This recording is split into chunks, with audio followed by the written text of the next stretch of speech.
Hello, fellow sages. Sage for a second here. And today we're looking at the final faction once again. We recently did the Diabol review, but today we're going to be looking at the P-131 drone mech.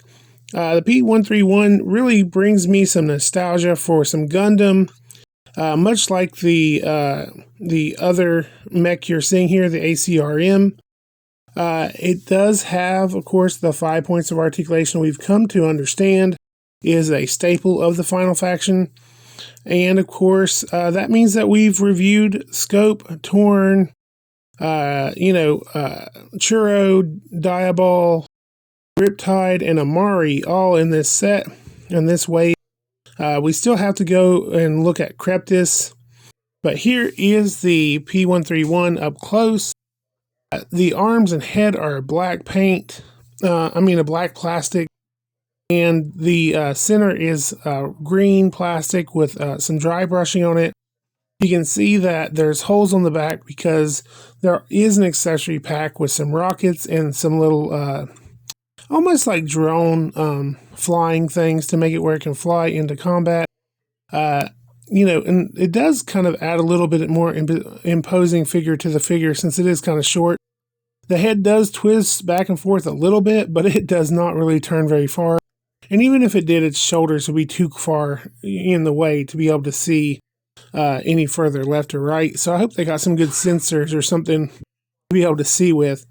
The figure will fold up kind of small, so if you're having a drone army, probably a good idea to be able to save space when you're transporting your drone army. In the cartoon, they're dropped in like a drop pod that opens up, and then the P-131 comes out to fight the Karn. And then the heroes are actually further away than the drones. They show up later in the cartoon. As far as the figure goes, I really like the design. Some people are concerned about the size. It's only about 3 inches tall, and most action figures in this line have been 3.75 inches. And that's for a human figure. And this is actually a robot. See, sometimes you think of robots as bigger, but this is actually kind of a smaller robot.